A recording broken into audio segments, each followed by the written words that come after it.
धर्मक्षेत्रे कुरुक्षेत्रे समवेता युयुत्सवः मामकाः पाण्डवाश्चैव किमकुर्वत संजय। धृतराष्ट्र ने पूछा, हे संजय, धर्म क्षेत्र कुरुक्षेत्र में एकत्र युद्ध की इच्छा वाले मेरे और पांडु के पुत्रों ने क्या किया? अज्ञान रूपी धृतराष्ट्र और संयम रूपी संजय। अज्ञान मन के अंतराल में रहता है। अज्ञान से आवृत मन धृतराष्ट्र जन्मांध है, किंतु संयम रूपी संजय के माध्यम से यह देखता है, सुनता है। वो समझता है कि परमात्मा ही सत्य है। फिर भी जब तक इससे उत्पन्न मोह रूपी दुर्योधन जीवित है, इसकी दृष्टि सदैव कौरवों पर रहती है, विकारों पर ही रहती है। धर्म एक क्षेत्र है। जब हृदय देश में दैवी संपत्ति का बाहुल्य होता है तो यह शरीर धर्म क्षेत्र बन जाता है, और जब इसमें आसुरी संपत्ति का बाहुल्य होता है तो यह शरीर कुरुक्षेत्र बन जाता है। कुरु अर्थात करो। यह शब्द आदेशात्मक है। भगवान श्री कृष्ण कहते हैं, प्रकृति से उत्पन्न तीनों गुणों द्वारा परवश होकर मनुष्य कर्म करता है। वो क्षण मात्र भी कर्म किए बिना नहीं रह सकता। गुण उससे करा लेते हैं। तीनों गुण मनुष्य को देवता से कीट पर्यंत शरीरों में ही बांधते हैं। जब तक प्रकृति और प्रकृति से उत्पन्न गुण जीवित हैं, तब तक कुरु लगा रहेगा। अतः जन्म मृत्यु वाला क्षेत्र, विकारों वाला क्षेत्र कुरुक्षेत्र है, और परम धर्म परमात्मा में प्रवेश दिलाने वाली पुण्यमयी प्रवृत्तियों का क्षेत्र धर्म क्षेत्र है। पुरातत्वविद पंजाब में काशी प्रयाग के मध्य तथा अनेकानेक स्थलों पर कुरुक्षेत्र की शोध में लगे हैं, किंतु गीताकार ने स्वयं बताया है कि जिस क्षेत्र में यह युद्ध हुआ वो कहां है। इदम शरीरम कौन्तेय क्षेत्र मित्य भिधीयते। अर्जुन, ये शरीर ही क्षेत्र है, और जो इसको जानता है, इसका पार पा लेता है, वो क्षेत्रज्ञ है। आगे इन्होंने क्षेत्र का विस्तार बताया, जिसमें 10 इंद्रियां, मन, बुद्धि, अहंकार, 5 विकार और 3 गुणों का वर्णन है। शरीर ही क्षेत्र है, एक अखाड़ा है। इसमें लड़ने वाली प्रवृत्तियां 2 हैं, दैवी संपद और आसुरी संपद। पांडु की संतान और धृतराष्ट्र की संतान सजातीय और विजातीय प्रवृत्तियां। अनुभवी महापुरुष की शरण जाने पर इन दोनों प्रवृत्तियों में संघर्ष का सूत्रपात होता है। यह क्षेत्र क्षेत्रज्ञ का संघर्ष है, और यही वास्तविक युद्ध है। विश्व युद्धों से इतिहास भरा पड़ा है, किंतु उनमें जीतने वालों को भी शाश्वत विजय नहीं मिलती। ये तो आपसी बदले हैं। प्रकृति का सर्वथा शमन करके प्रकृति से परे की सत्ता का दिग्दर्शन करना और उसमें प्रवेश पाना ही वास्तविक विजय है। यही एक ऐसी विजय है जिसके पीछे हार नहीं है। यही मुक्ति है जिसके पीछे जन्म मृत्यु का बंधन नहीं है। इस प्रकार अज्ञान से आच्छादित प्रत्येक मन संयम के द्वारा जानता है कि क्षेत्र क्षेत्रज्ञ के युद्ध में क्या हुआ।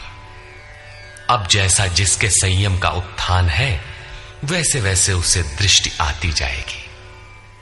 संजय उवाच। दृष्ट्वा तु पाण्डवानीकम् व्यूढम् दुर्योधनस्तदा आचार्यमुपसंगम्य राजा वचनमब्रवीत्। उस समय राजा दुर्योधन ने व्यूह रचना युक्त पांडवों की सेना को देखकर द्रोणाचार्य के पास जाकर ये वचन कहा, द्वैत के आचरण ही द्रोणाचार्य हैं। जब जानकारी हो जाती है कि हम परमात्मा से अलग हो गए हैं, वहां उसकी प्राप्ति के लिए तड़प पैदा हो जाती है। तभी हम गुरु की तलाश में निकलते हैं। दोनों प्रवृत्तियों के बीच यही प्राथमिक गुरु है। यद्यपि बाद के सद्गुरु योगेश्वर श्री कृष्ण होंगे, जो योग की स्थिति वाले होंगे। राजा दुर्योधन आचार्य के पास जाता है। मोह रूपी दुर्योधन। मोह संपूर्ण व्याधियों का मूल है। राजा है, दुर्योधन दुर अर्थात दूषित, योधन अर्थात वह धन। आत्मिक संपत्ति ही स्थिर संपत्ति है। उसमें जो दोष उत्पन्न करता है वो है मोह। ये प्रकृति की ओर खींचता है और वास्तविक जानकारी के लिए प्रेरणा भी प्रदान करता है। मोह है तभी तक पूछने का प्रश्न भी है, अन्यथा सभी पूर्ण ही हैं।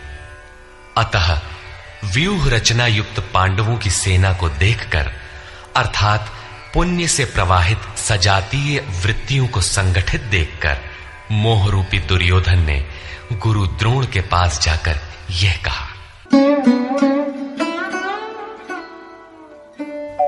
पश्यैतां पांडुपुत्राणां आचार्य महतीं चमू व्यूढ़ां द्रुपदपुत्रेण तव शिष्येण धीमता।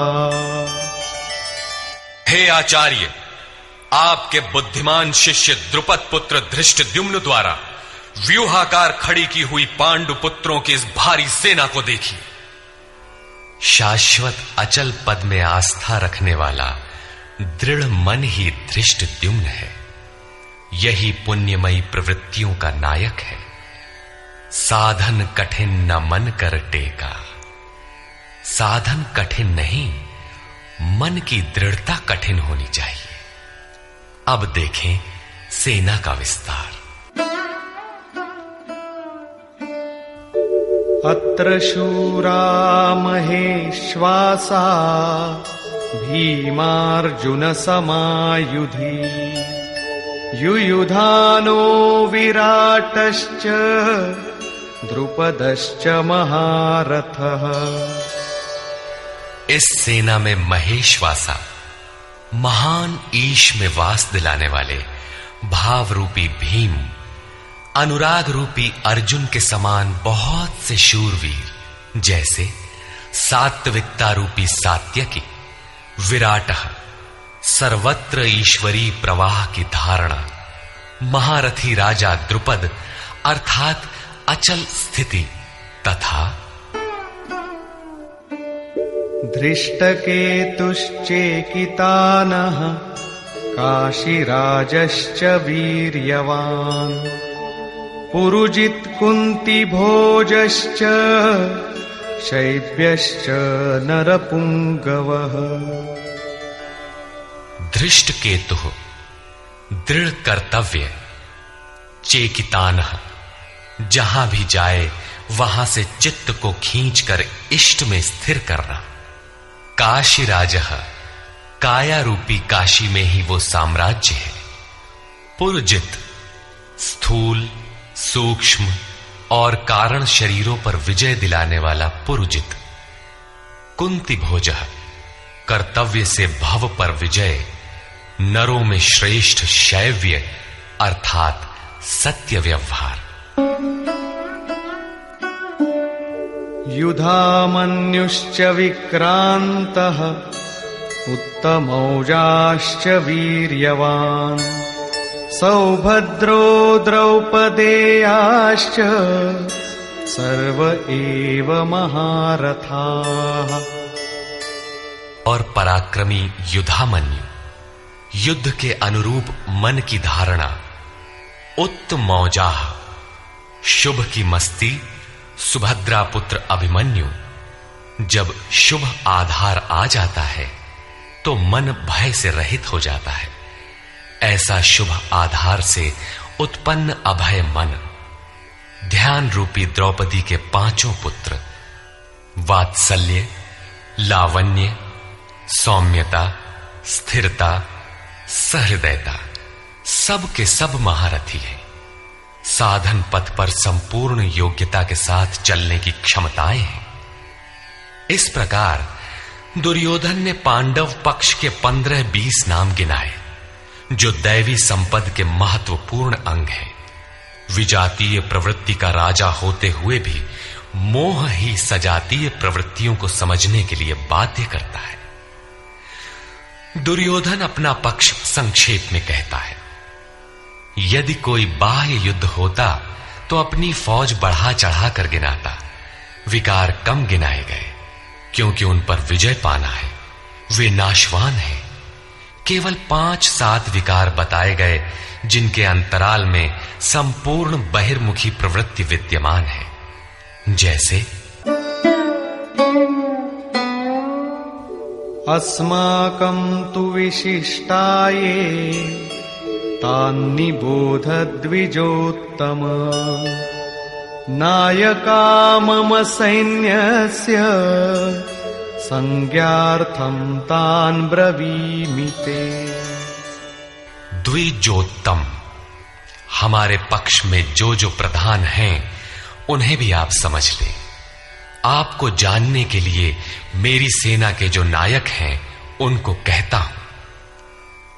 बाह्य युद्ध में सेनापति के लिए द्विजोत्तम संबोधन असामयिक है। वस्तुतः गीता अंतःकरण की 2 प्रवृत्तियों का संघर्ष है जिसमें द्वैत का आचरण ही द्रोण है। जब तक हम लेश मात्र भी आराध्य से अलग हैं तब तक प्रकृति विद्यमान है, द्वैत बना है। इस द्वि पर जय पाने की प्रेरणा प्रथम गुरु द्रोणाचार्य से मिलती है। अधूरी शिक्षा ही पूर्ण जानकारी के लिए प्रेरणा प्रदान करती है। वो पूजा स्थली नहीं, वहां शौर्य सूचक संबोधन होना चाहिए। विजातीय प्रवृत्ति के नायक कौन कौन हैं?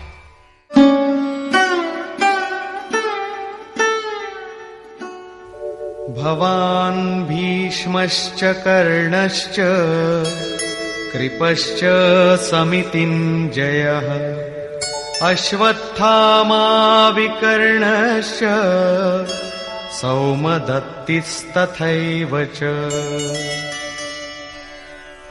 एक तो स्वयं आप द्वैत के आचरण रूपी द्रोणाचार्य हैं। भ्रम रूपी पितामह भीष्म है। भ्रम इन विकारों का उद्गम है, अंत तक जीवित रहता है, इसलिए पितामह है। समूची सेना मर गई, ये जीवित था। शरशैया पर अचेत था, फिर भी जीवित था। ये है भ्रम रूपी भीष्म। भ्रम अंत तक रहता है। इसी प्रकार विजातीय कर्म रूपी कर्ण तथा संग्राम विजयी कृपाचार्य है। साधनावस्था में साधक द्वारा कृपा का आचरण ही कृपाचार्य है।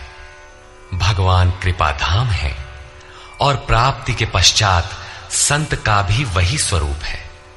किंतु साधन काल में जब तक हम अलग हैं, परमात्मा अलग है। विजातीय प्रवृत्ति जीवित है, मोहमयी घिराव है। ऐसी परिस्थिति में साधक यदि कृपा का आचरण करता है तो वो नष्ट हो जाता है। सीता ने दया की तो कुछ काल लंका में प्रायश्चित करना पड़ा। विश्वामित्र दयार्द्र हुए, पतित होना पड़ा। योग सूत्रकार महर्षि पतंजलि भी यही कहते हैं, ते समाधा वुपसर्गा व्युत्थाने सिद्धयः। व्युत्थान काल में सिद्धियां प्रकट होती हैं, वे वास्तव में सिद्धियां हैं, किंतु कैवल्य प्राप्ति के लिए उतनी ही बड़ी विघ्न है जितने काम, क्रोध, लोभ, मोह इत्यादि। गोस्वामी तुलसीदास का भी यही निर्णय है। माया अनेक विघ्न करती है, रिद्धियां प्रदान करती है, यहां तक कि सिद्ध बना देती है। ऐसी अवस्था वाला साधक बगल से निकल भर जाए, मरणासन रोगी भी जी उठेगा। वो भले ठीक हो जाए, किंतु साधक उसे अपनी देन मान बैठे तो नष्ट हो जाएगा। एक रोगी के स्थान पर हजारों रोगी घेर लेंगे। भजन चिंतन का क्रम अवरुद्ध हो जाएगा और उधर बहकते बहकते प्रकृति का बाहुल्य हो जाएगा। यदि लक्ष्य दूर है और साधक कृपा करता है, तो कृपा का अकेला आचरण ही समितिंजय समूची सेना को जीत लेगा। इसलिए साधक को पूर्ति पर्यंत इससे सतर्क रहना चाहिए। दया बिनु संत कसाई, दया करी तो आफत आई। लेकिन अधूरी अवस्था में यह विजातीय प्रवृत्ति का दुर्धर्ष योद्धा है। इसी प्रकार आसक्ति रूपी अश्वत्थामा, विकल्प रूपी विकर्ण और भ्रममयी श्वास ही भूरि श्रवा है। ये सभी बहिर्मुखी प्रवाह के नायक हैं।